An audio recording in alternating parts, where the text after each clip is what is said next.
Assalamualaikum warahmatullahi wabarakatuh. Perkenalkan, nama saya Margiani Yunita Kusuma Putri. Pada kesempatan kali ini akan mempresentasikan hasil dari rangkuman mengenai kasus ketujuh, yaitu State Route 826 Palmetto Expressway. Outline presentasinya, yang pertama ada pendahuluan, kemudian yang kedua ada metodologi value engineering, yang ketiga ada data ekonomi, yang keempat ada analisis fungsi, dan yang kelima ada evaluasi dan rekomendasi. Pendahuluan, sebuah studi value engineering telah dilaksanakan pada tanggal 14 sampai 18 Mei 2012 guna menganalisis peningkatan value atau nilai pada studi proyek pengembangan lajur pada State Route 826. Studi value engineering ini dilakukan untuk menganalisa peningkatan nilai fungsi yang dapat dilakukan untuk membangun 2 lajur terkelola dan 4 lajur penggunaan umum dengan lebar median dari 12 kaki hingga kurang dari 4 kaki. Beberapa area tertentu memiliki lajur tambahan untuk akses pengelolaan dan sementara area lain memiliki 2 lajur terkelola dan hanya 3 lajur penggunaan umum.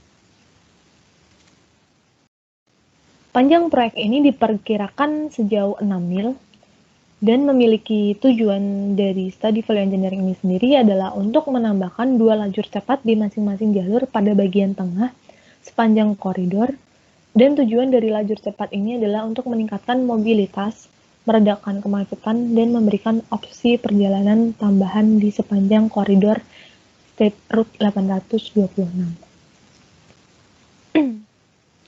Untuk lokasi proyek sendiri, ini ada gambar lokasi proyek di mana terdapat jalan State ungu ini, State Route 826. Kemudian di sini juga terdapat persimpangan I75 dan ada juga State Route 836 berwarna biru muda ini. Kemudian untuk sasaran dan tujuan dari pelaksanaan studi kasus value engineering ini yaitu untuk mengidentifikasi peluang dan merekomendasikan konsep-konsep yang dapat meningkatkan value dalam hal biaya modal, pelaksanaan konstruksi, maintenance, dan fungsi dasar dari proyek tersebut. Beberapa masalah terjadi di awal studi value engineering. Kemudian fungsi dasar dalam proyek State Route 826 adalah untuk menciptakan kapasitas tambahan dan meningkatkan operasi lalu lintas di wilayah sistem transportasi tersebut. Untuk kendala yang terjadi proyek itu meliputi yang pertama ada tidak ada penambahan right of way, kemudian ada saluran gas alam FTG, kemudian ada konektivitas pada setiap ujung, kemudian ada tidak adanya perbaikan pada persimpangan, kemudian di flyover Northwest 103 Street, kemudian ada flyover Northwest 25 Street, dan penjadwalan yang agresif.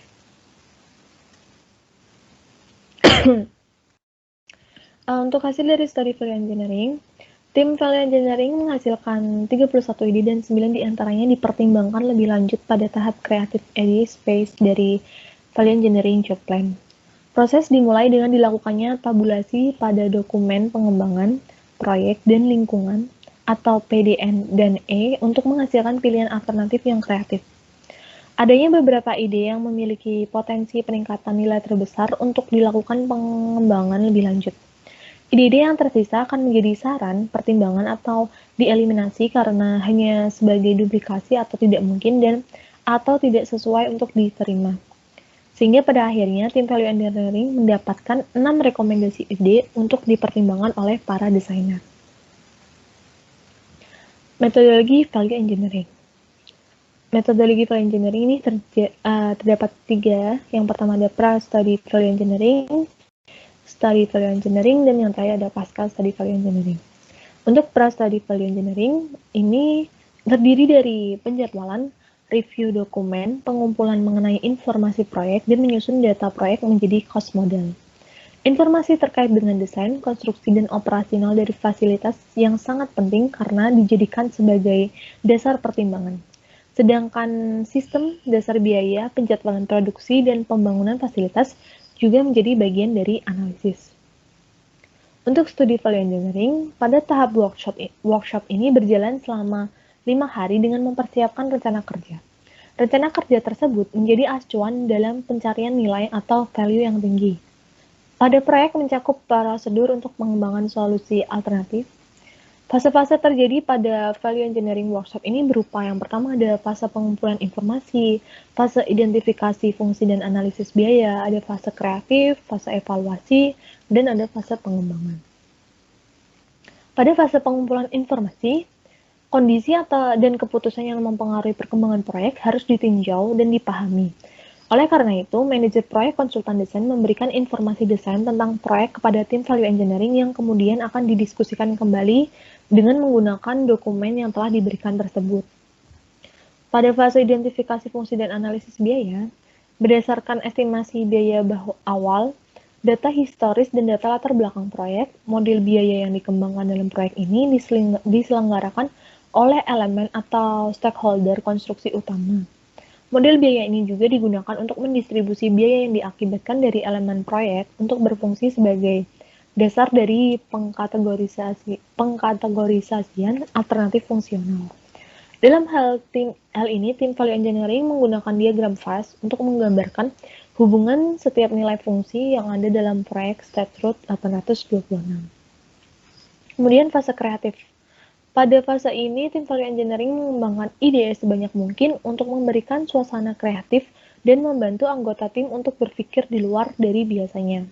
Selain itu, penilaian dari kritik ide dibatasi agar tidak menghambat kreativitas dari tim value engineering tersebut.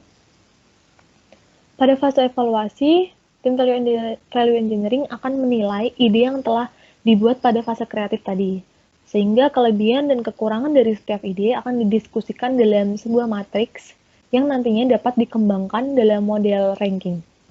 Ide-ide yang tidak relevan nantinya akan menghasilkan peningkatan apapun, yang tidak menghasilkan peningkatan apapun dalam proyek akan dieliminasi.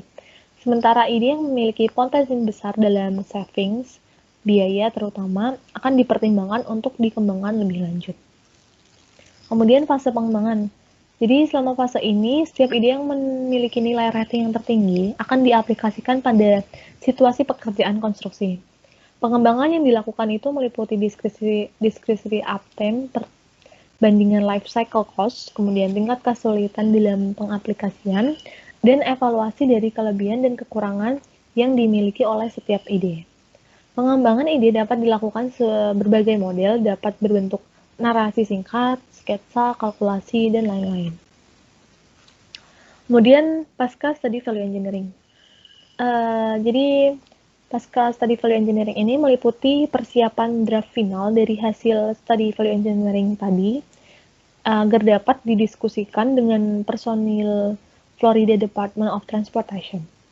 Tim manajemen PDN dan E sebaiknya menganalisis alternatif dan mempersiapkan respon singkat, merekomendasikan untuk menggabungkan ide ke dalam proyek, menawarkan modifikasi sebelum dilakukannya implementasi ke dalam proyek, atau menunjukkan alasan penolakan terkait draft final hasil study value engineering.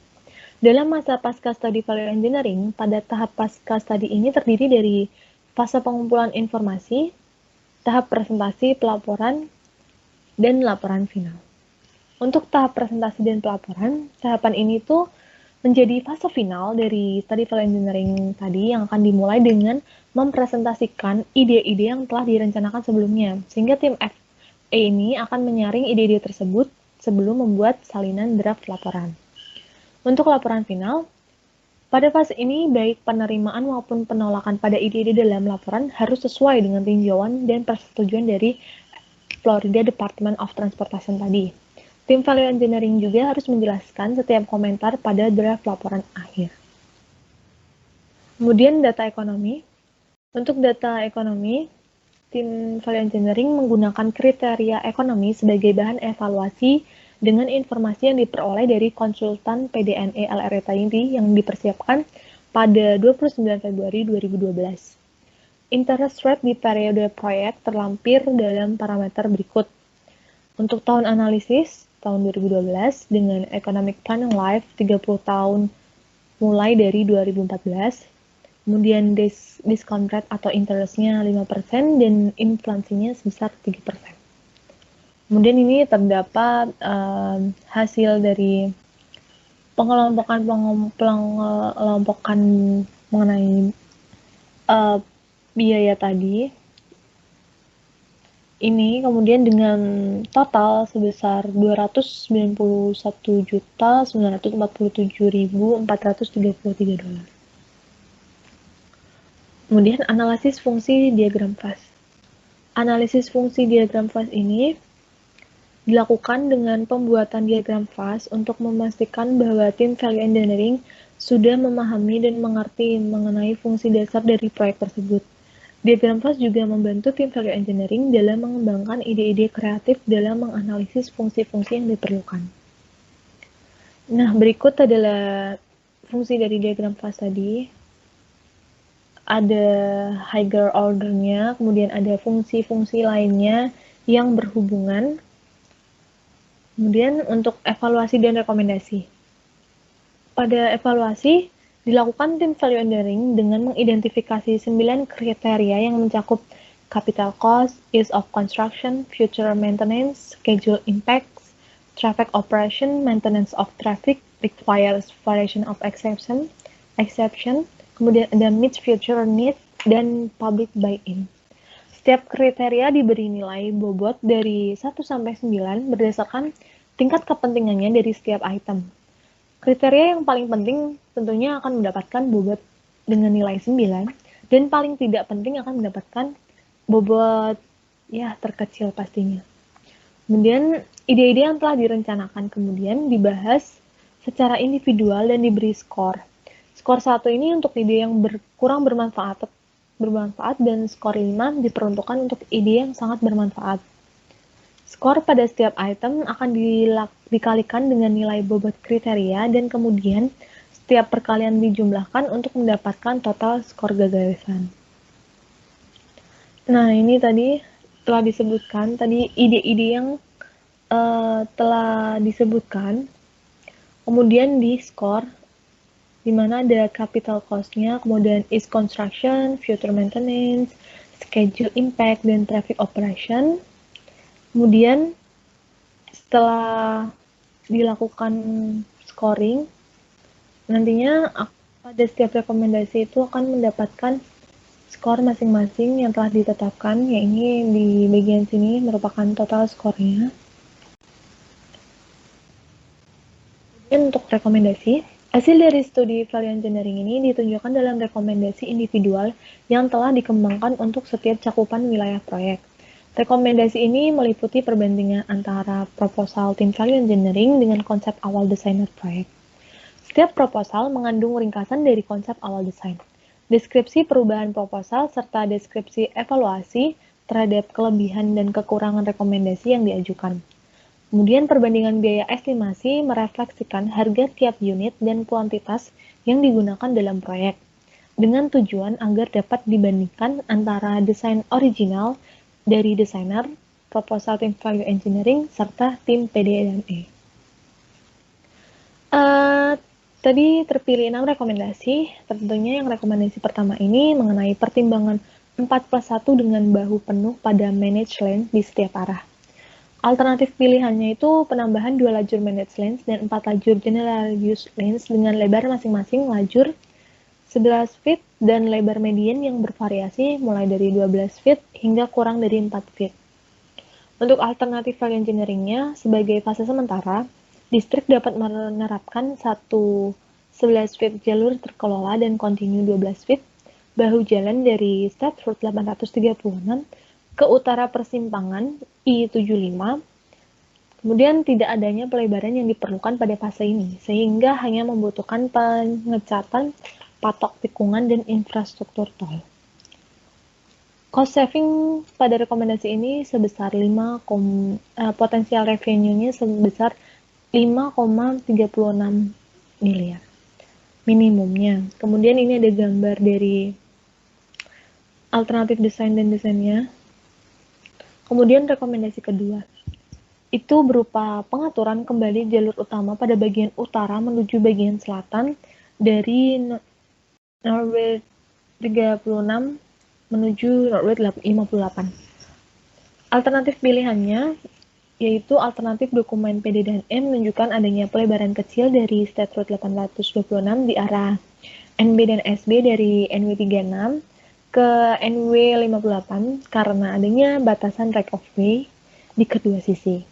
Batas right of way ini akan mengurangi lebar bahu jalan sebesar 10-12 feet sepanjang jalur managed lanes.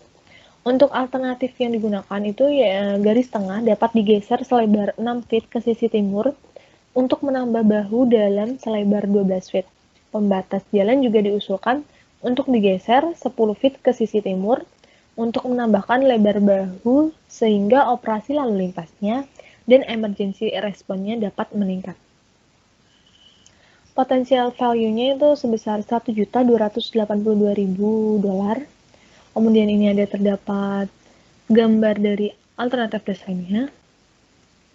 Kemudian untuk rekomendasi selanjutnya ada persimpangan I75 perlu dimodifikasi untuk memungkinkan penambahan bahu dalam sekitar 10-12 feet.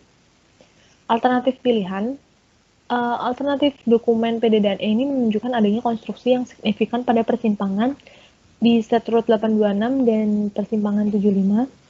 Dua lajur flyover dari I75 ke SR826 ini diusulkan bersamaan dengan rekonstruksi state route 826 untuk penyesuaian pada persimpangan ini. Alinyaman SB digeser ke sisi barat agar tidak terdapat pada jalan dengan perimeter existing, kemudian kanal akan dipersempit dan dinding penahan akan dipasang sepanjang kedua lapisan kanal. Hasil akhir dari flyover I75 di sepanjang median SR826 mengurangi lebar bahu bagian dalam di kedua sisi bangunan menjadi 4 feet.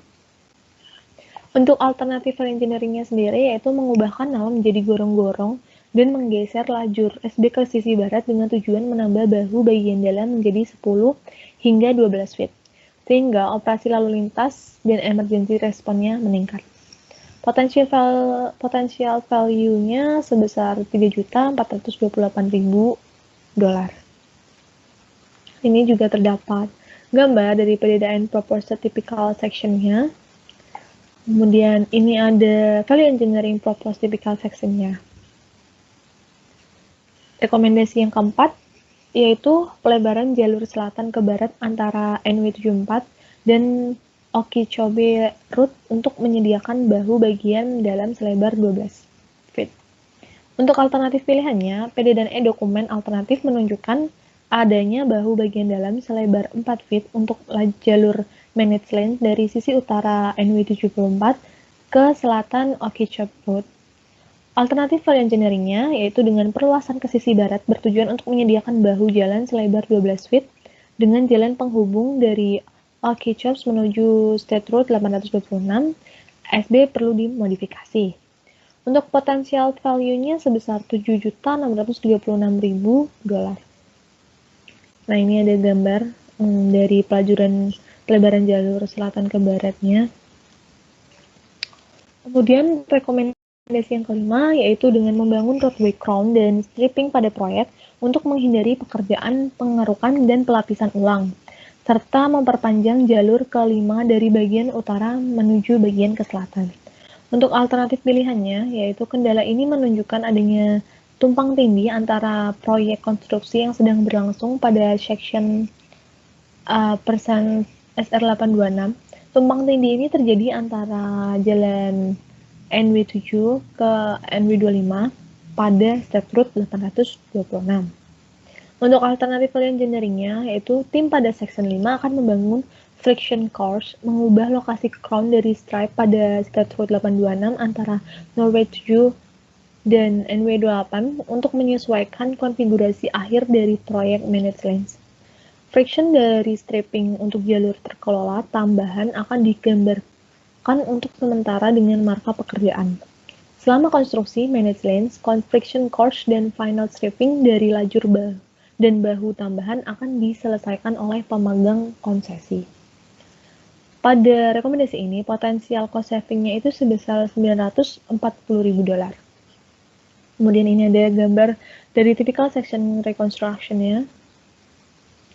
Kemudian rekomendasi yang terakhir, yaitu dengan penambahan rambu peringatan speed unit pada general purpose lanes. Alternatif pilihannya itu pada dokumen alternatif P, D, dan E menunjukkan desain kecepatan dari managed lane ini sebesar 60 meter per hour. Kemudian untuk alternatif value engineering-nya sendiri, dengan pemasangan rambu peringatan batas kecepatan pada general purpose lanes dilakukan untuk menciptakan pengelolaan arus lalu lintas yang lebih baik. Direkomendasikan untuk memasang rambu batas kecepatan sebelum memasuki jalur managed lanes dengan 2 rambu dan di antara setiap persimpangan di setiap arah sebanyak 18 rambu. Untuk potential value-nya sendiri dari sekitar 2 juta hingga 5 juta dolar. Terima kasih. Sekian presentasi dari saya. Apabila ada salah kata, mohon maaf. Wassalamualaikum warahmatullahi wabarakatuh.